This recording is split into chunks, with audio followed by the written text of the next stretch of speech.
Now at 6 and streaming on CrossroadsToday.com, it's the deadliest shooting since Uvalde, what investigators now know about the gunman in Maine. A funeral held today for the 54-year-old doctor who was stabbed to death in the Houston area. And more witnesses took the stand in the Caitlin Armstrong murder trial. We have the latest developments. It's not going to feel much like November, but we are looking at 80-degree weekend, so I think you're going to enjoy it. There is some rain on the horizon, and we'll be talking about that coming up. And we have the latest on the game of the week for the Battle of the Boot. That's coming up in sports. You're watching 25 News now at 6. Good evening and thank you for joining us. I'm Don Brubaker. And I'm Karina Garcia. Now to Lewiston, Maine, where President Biden and First Lady Jill Biden visited with first responders and victims' families in last week's mass shooting. 18 people were killed and 13 others injured in the deadliest mass shooting since Uvalde. First Lady Dr. Jill Biden once visiting a community rattled by a mass shooting, meeting with first responders and victims' families in Lewiston, Maine. Jill and I are here, though, on behalf of the American people, to grieve with you and to make sure you know that you're not alone. People there are still reeling after 18 were killed and 13 others injured when authorities say Army reservist Robert Card opened fire at a bowling alley and nearby restaurant last week. Meanwhile, the first of the victims are being laid to rest today, including Trisha Aslan and Richard Marin, as we learn more about the suspects' reported mental health struggles. ABC News obtaining law enforcement documents that show a series of panicked text messages from a fellow Army reservist, warning their training supervisor back in September that Card posed a threat to the unit and other places and refused to get help. Months ago, Card's family already had concerns about his mental health and access to firearms, reporting their growing worry to authorities in May, according to a police incident report. Sources tell ABC Card also spent 2 weeks at a mental health facility over the summer. We looked at what was done as it aligns with our policy. I think we need to look at it. I think we need to say, is there other ways to approach these situations? The governor of Maine is now forming an independent commission to investigate how multiple red flags about Card and his reported mental health history were missed and to examine the police response. Rena Roy, ABC News, New York. One of our viewers in Edna sent us these photos of a utility pole damaged during severe storms back on September 25th around 8 p.m. More than a month later, and the utility pole is still an issue. This is at 915 4th Street. We reached out to an AEP and a spokesperson says they'll look into it. A resident who lives in the area says he has also reached out to AEP several times. Another El Campo church has been targeted by burglars, with the thieves taking an air conditioner rather than religious items in this case. The El Campo Leader News reports Allen Chapel African Methodist Episcopal Church at 219 Palacios Street was broken into sometime between the afternoon of Sunday, October 22nd, and the morning of Sunday, October 28th. And now let's take a look at your forecast with Chief Meteorologist Mac Perez. Mac, it's Friday Night Football. You already know. Yes, it is Friday Night Football. A lot of people headed out to Memorial Stadium for the big East versus West game. Couldn't ask for a lovelier evening. Partly cloudy with a gentle southeast wind at 5 to 10, 69 degrees. Gonna be perfect for the game. And the weekend's looking pretty good. But I've got some rain on the horizon, and we'll be talking about that coming up in just a moment. Back to you. Mac, thank you. In this Texas constitutional amendment election, Proposition 14 would create the Centennial Parks Conservation Fund. Currently, Texas Parks and Wildlife leases land from private corporations to create state parks. The Centennial Parks Conservation Fund would be a trust fund outside the state treasury. The fund would consist of money from the state legislature, grants to Parks and Wildlife, and investment earnings. Election day is next Tuesday, November 7th. Here's your viewer poll this evening. You can scan that QR code on your screen to vote now. The question is, how do you plan to vote for Proposition 14? Are you for it or are you against it? According to our results, it looks like 81% are for it and 19% are against it. We want to hear from you. Come to crossroadstoday.com/vote to take part. And we're going to have an update on 25 News Now at 10. Early voting runs through tonight at 7 o'clock. You can vote at the Dr. Patty Dodson Public Health Center, 2805 North Navarro, Classroom A. So far, 2,664 people have voted early in Victoria County. Thursday afternoon, a longtime pediatrician, Dr. Cal Khan, was laid to rest in the Conroe area. The 52-year-old mother of two was killed in Conroe, Texas on October 28th. Witnesses said she was sitting at a picnic table at her apartment complex when a man came out of nowhere and stabbed her to death. Her body was brought back to Washington Tuesday. Down to earth, loving, and she was open to everybody, right? Everybody could just come up to her and ask questions or ask for guidance, and she would be willing to help them out. Live reports Khan moved to Texas from Western Washington 3 months ago when she got a job with the Texas Children's Hospital. Khan now leaves behind a 14-year-old daughter and a 24-year-old son. As of now, investigators do not know the relationship between the murder suspect and the victim. The murder trial for Caitlin Armstrong continued with day 2 of testimony on Friday. Armstrong's accused of killing Mariah Moe Wilson in East Austin on May 11, 2022. She faces a first-degree murder charge. KXN reports cyclist Colin Strickland, Armstrong's on-again, off-again boyfriend who was with Wilson the night she died, testified. Strickland said he and Armstrong broke up because they got in a fight about him going on a mountain bike ride with Wilson and some others after a race in Arkansas.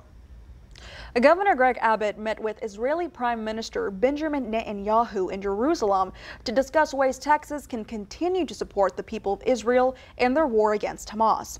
Governor Abbott also traveled to a Tel Aviv hospital where he visited with victims impacted by the war. The governor then visited with displaced Israelis, including many families, at a hotel in Jerusalem. 2 Texas GOP leaders are fighting over border security bills that conservative lawmakers agree on in principle. The Texas Tribune reports Lieutenant Governor Dan Patrick called the House bill that would create a state crime to enter the state illegally from Mexico was a, quote, Texas-sized catch and release bill, unquote. House Speaker Dade Phelan defended the bill, calling it the strongest border measure ever passed by the House. The 3rd special session ends Tuesday. At least 24 Republican state lawmakers held fast to their opposition of the voucher bill. Texas Tribune Capitol reporter Renzo Downey says despite the continued holdouts, Texans could be looking at a 4th special session as this 3rd special session ends early next week. While our very own District 30 State House Representative Jeannie Morrison has spoken in support of the voucher bill, it has yet to be put to a formal vote. Reporter Downey says the House Speaker wants votes on the record ahead of the primaries. And part of that idea is, the primaries are right around the corner. Primary season is March. So, if these members cast a vote, then, they might be looking at significant primaries. In other business, progress also seemed paused for immigration legislation, including an illegal entry bill that would allow any law enforcement officer to escort migrants who illegally enter the country to the border themselves. And themes seem like they're full steam ahead for a bill protecting employees of private businesses from dismissal if they chose not to get the COVID-19 vaccine. That bill is on its way to the governor's desk. 4 Victoria streets will have frequent closures all next week, November 6th through the 10th, for surface paving. Streets closed include Ben Wilson Street between Sam Houston Drive and Airline Road, Ben Wilson Street between Red River Street and Houston Highway, Airline Road between Ben Wilson Street and Sam Houston Drive, and Red River Street between Ben Wilson Street and Cypress Street. The construction is part of the Ben Wilson Street Airline Road to U.S. Business 59 project. Remember to subscribe to our YouTube channel, Crossroads Today. Hit the like button and click the notification bell. You can see Crossroads Today on YouTube. Please stay with us. In the wake of the new Beatles song, questions regarding artificial intelligence rise. Coming up on 25 News Now at 6, what experts have to say. Also ahead, hundreds of thousands of Texas Rangers fans gathered in Arlington for the championship celebration. Here's a look at what's coming up on Community Crossroads this week. We hear from Victoria Preservation, the Victoria ISD, we learn about the Marine Corps Ball, and we also hear from the City of Victoria Municipal Court Judge Vanessa Heinold. I feel like people come to my courtroom and they're nervous all the time. They're uneasy, and maybe there's this element of intimidation that happens, but I really try my very hardest to put people at ease.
Oyster fishing season Wednesday. The Texas Tribune reports oyster fishermen, knowing there are few reefs open, had wanted to delay the start of the season. The fishermen say oyster reefs have still not recovered from years of environmental stress. Parks and Wildlife opened just 8 locations, saying they couldn't delay the season because their sampling showed enough large oysters to open. And state biologists found large enough oysters in public reefs to allow harvesting in just that one area. Artificial intelligence continues developing at a rapid pace, showcasing its potential while also sparking debate. Earlier this week, President Biden signed an executive order aimed at monitoring and regulating some of the potential risks tied to AI. Decades in the making, the last Beatles song finally brought to fruition by Paul McCartney, Ringo Starr, and artificial intelligence. It's kind of like magic. Now and Then was first recorded by John Lennon in 1978, but it wasn't until recently that technology was able to isolate and enhance his vocals from his rough demo track. I know it's true. Giving way to a previously unimaginable Beatles collaboration. There's a creative opportunity that's been given to them because of our ability to demix or unmix. But AI can be a double-edged sword. Microsoft under fire this week after it was discovered a number of false and bizarre news stories have appeared on its MSN.com homepage, frequented by millions of users every day. Sources tell CNN the cause is relying on AI to do the work of human editors. Journalism professor Charlie Beckett says AI has limitations. It's not a truth machine, it hallucinates. So anybody using it for factual news reporting is making a mistake if they're relying upon it. But he believes it has a practical use in journalism when deployed responsibly. So if the journalists can become more efficient and more effective, they can spend more time on the human journalism. And in some cases, it can lead to music magic. The potential for AI to help us understand ourselves, understand our work, and offer creative possibilities, I think, is great. I'm Ivan Rodriguez reporting. The Arlington Fire Department said Friday they estimated up to 600,000 people crowded into the Arlington Entertainment District to attend the Rangers World Series Victory Parade. Rangers fans have waited more than 50 years to see a World Series win in Arlington. Some parade goers showed up to claim their parade viewing spots overnight. Among those making remarks, manager Bruce Bochy, American League Championship Series MVP Adolis Garcia, and World Series MVP Corey Seager. From the ballpark to the state park, here's one way to use your extra daylight saving time hour this weekend. Texas State Parks Day is Sunday, meaning there will be free entry for all visitors at state parks. KSAT reports the free entry applies to day use only. Reservations are not required, but they are highly recommended. Parks have capacity limits and may close once they reach that limit. Goliad State Park is open from 8 o'clock a.m. to 10 o'clock p.m. Sunday. And Mac, about your state park weather? Oh, thank you for asking. I have absolutely gorgeous weather for visiting your favorite state park nearby, and Goliad is nearby. If you haven't ever been there, you just need to go. So much of Texas history happened there. You sit there and you consider the people who came through this place or stayed here. It's pretty amazing. That's many of the top 10 heroes of Texas. Well, anyway, sun's going down, beautiful evening. Gonna be gorgeous for your Friday night. Looking at 73 right about now. Our high got up to 78. Of course, that's right at where we're supposed to be. Perfect weather for November. I mean, we really don't get that cold at this time of November. Now, by Turkey Day, yeah, it starts getting colder. We'll be talking about that because I do see some rain on the horizon. We'll be talking about that coming up in a moment.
Well, it's a perfect night for football Friday night, wherever your game is. We've, of course, got a big one here in the city.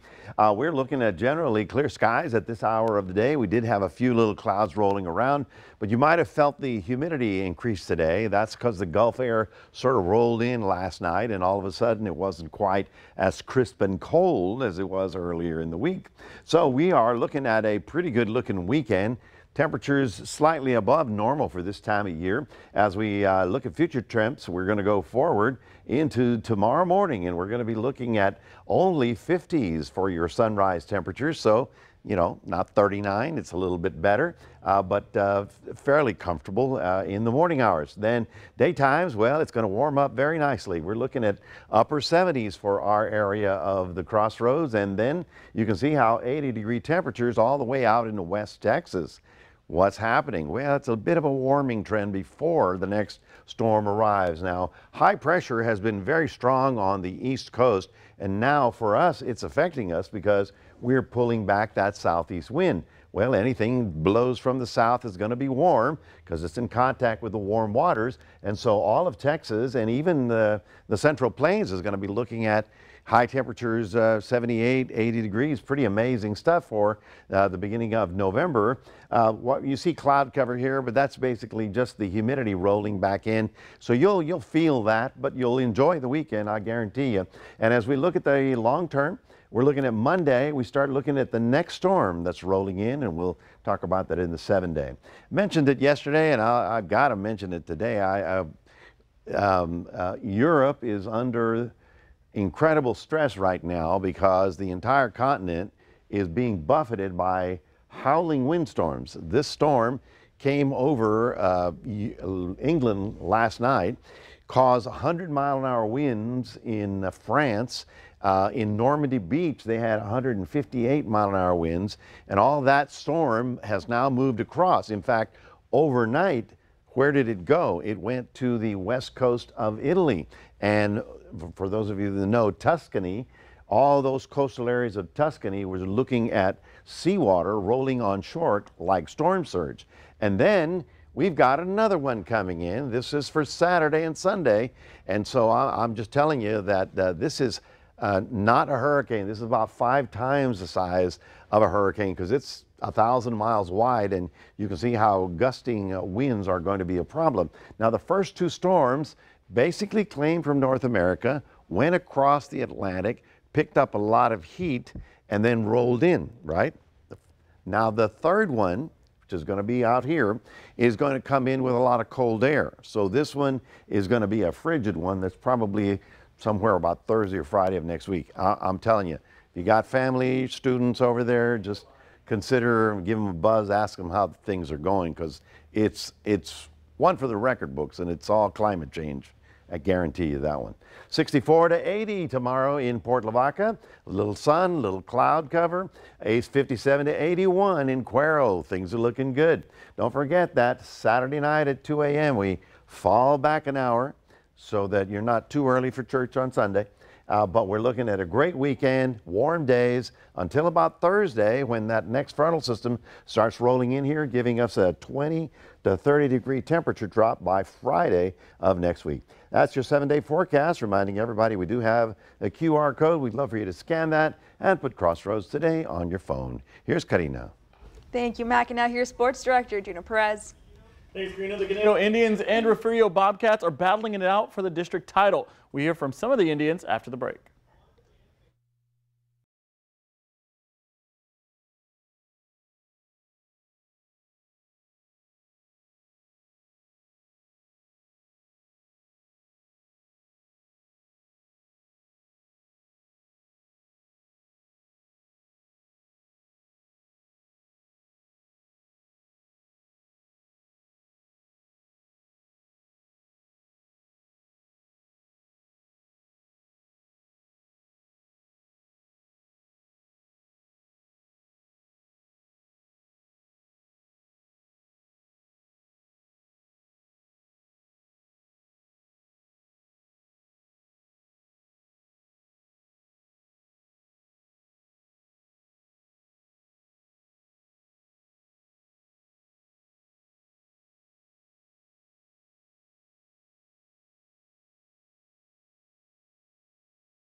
At a Crossroads, so today is the day, East versus West for the Battle of the Boot, and there's a lot on the line. And sports reporter Zach Brown is live at Memorial Stadium with the latest. Zach?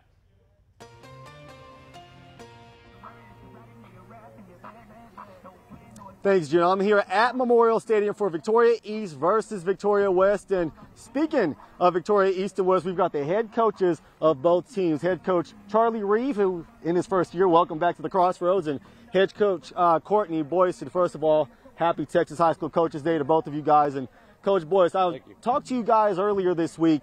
Talk about what a special night this is and how big this game is for playoff positioning for you guys. Yeah, I mean, it's an important game, and it's not just another game on the schedule. It's big for this town and this community on both sides, and just so appreciative of being able to have it. But it's extremely important. It's going to be important to both sides. It's going to be a heck of a game. Absolutely, it's going to be a heck of a game. You guys are both coming off of two fantastic games. You guys had a huge upset over Veterans Memorial last year. Was that a big turning point in you guys' season? I mean, first-year head coach, first-year starting quarterback, young team. How special was that win last week? It was big. I mean, obviously, from a playoff and seeding spot, but probably more importantly, just really proud of our kids, overcome some adversity and had a goal line stop at the end of the game and had to drive 98 yards. We grew up a little bit last week, so that was big. And how excited are you? We talked on Tuesday about how special it is to be back in the Crossroads. It's got to be full circle for you to be able to coach on the opposite sideline of your former classmate and teammate, Courtney Boyce. How does that feel? Oh, it's been great, and obviously I think a lot of Coach Boyce, and I think he does a great job. But every time we come here to Memorial Stadium, it memories come back, and it's been great to be back here, and looking forward to tonight.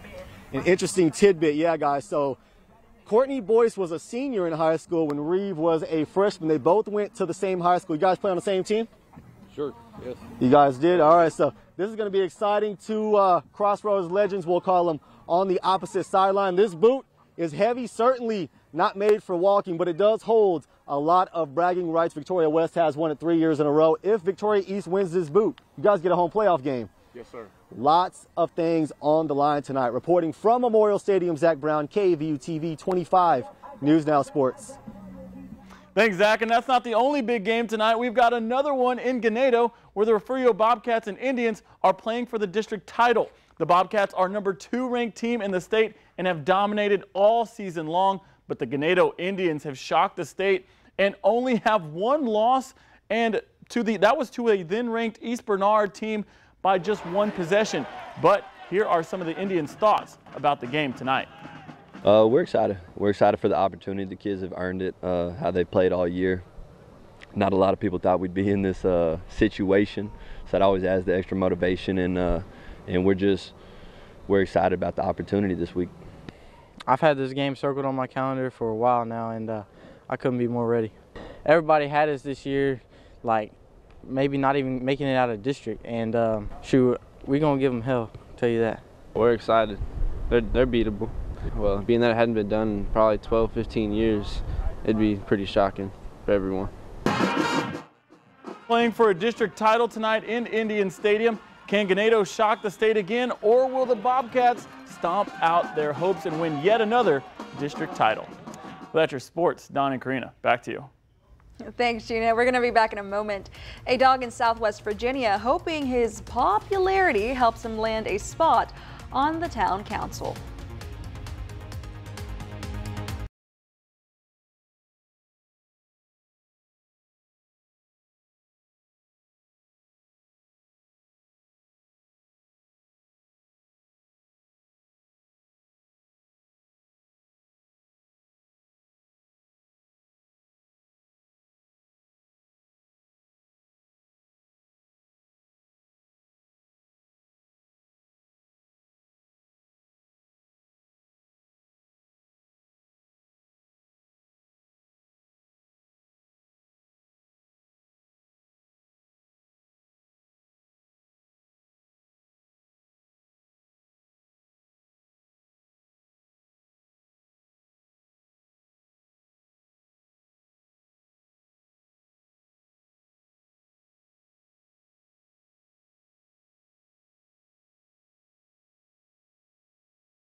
Tonight, with Election Day coming next Tuesday, there's one candidate in a Southwest Virginia town council election that has good manners and loves treats.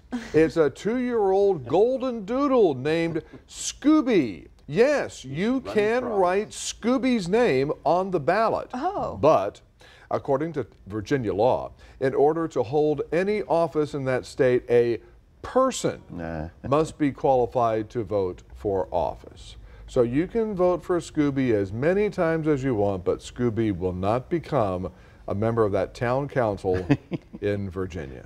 Yeah. Well, very disappointing. It's also unfair to civilians because the dog wins every time. Oh, yeah. Landslide. A landslide. Yeah. Oh, yeah. Landslide Scooby, that's what he'd be. Now, will we feel this weekend like we're back in the dog days of summer? Nothing is going to be that bad. Actually, it's going to be, I think, fairly comfortable. I mean, you're going to be in, shorts and flip-flops and T-shirts because we'll be in the low 80s, but enjoy while you can. This weekend is going to be fairly warm. Most of next week, but it's 7 days from now, folks, when we finally get another frontal system that'll cool us back down into the 60s. So enjoy it while you can. I mean, it's still early November. I mean, we've got several weeks until we got to worry about turkeys, right? Yeah, and we won't have any weather problems tonight for the high school football. Oh, couldn't be better than tonight. Yeah. Just beautiful evening. Very good. All right, Mac, thank you, and thanks for joining us. We hope to see you back here tonight for 25 News Now at 10.